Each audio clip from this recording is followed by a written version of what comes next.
Hello tout le monde, j'espère que vous portez bien. Aujourd'hui, nous lisons dans le livre de Matthieu, c'est le Nouveau Testament, le chapitre 8. Lorsque Jésus fut descendu de la montagne, une grande foule le suivit. Et voici, un lépreux s'étant approché, se prosterna devant lui et dit : « Seigneur, si tu le veux, tu peux me rendre pur. » Jésus étendit la main, le toucha et dit : « Je le veux, sois pur. » Aussitôt, il fut purifié de sa lèpre. Puis Jésus lui dit : « Garde-toi d'en parler à personne, mais va te montrer au sacrificateur et présente l'offrande que Moïse a prescrite afin que cela leur serve de témoignage. »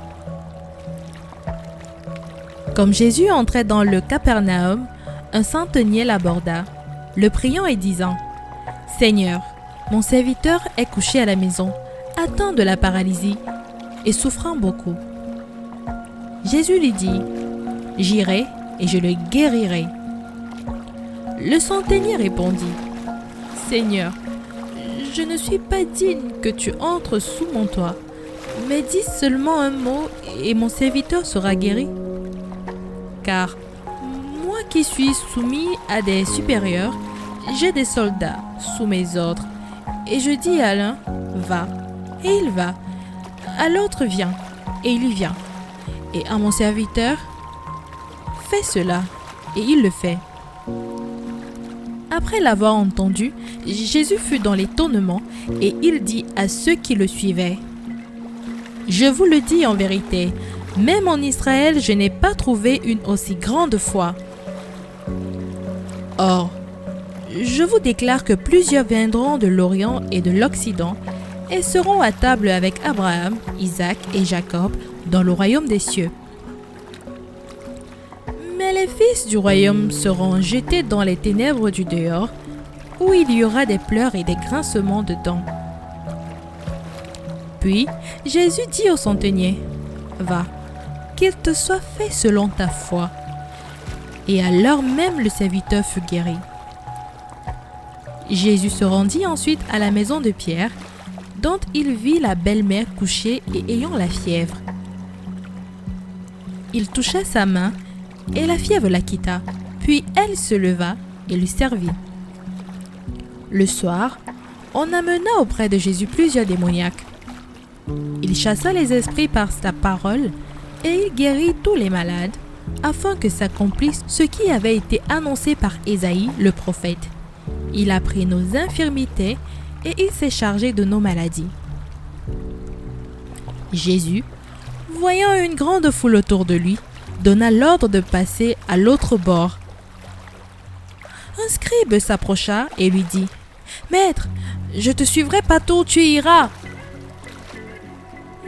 Jésus lui répondit : « Les redins ont des tanières, les oiseaux du ciel ont des nids, mais le Fils de l'homme n'a pas où reposer sa tête. » Un autre d'entre les disciples lui dit : « Seigneur, permets-moi d'aller d'abord ensevelir mon Père. » Mais Jésus lui répondit : « Suis-moi et laisse les morts ensevelir les morts. » Il monta dans la barque et ses disciples le suivirent.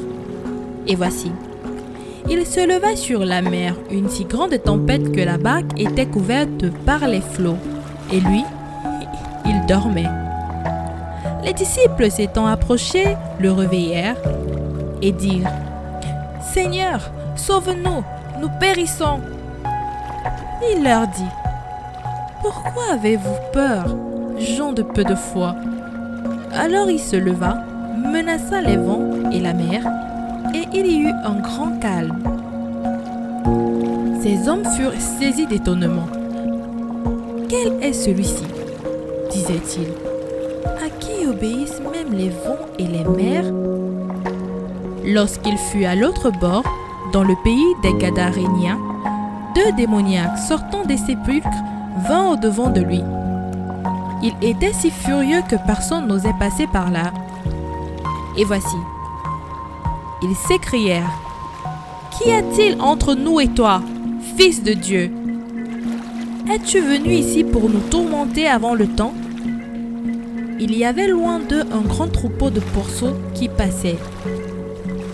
Les démons priaient Jésus, disant « Si tu nous chasses, envoie-nous dans ce troupeau de porceaux. » Il leur dit « Allez. » Ils sortirent et entrèrent dans les porceaux.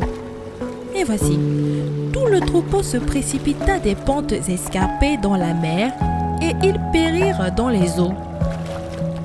Ceux qui les faisaient paître s'enfuirent et allèrent dans la ville raconter tout ce qui s'était passé et ce qui était arrivé aux démoniaques. Alors toute la ville sortit à la rencontre de Jésus et, dès qu'ils le virent, ils le supplièrent de quitter leur territoire.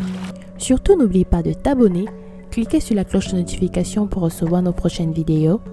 Lecture de la Bible audio, lue par Larissa.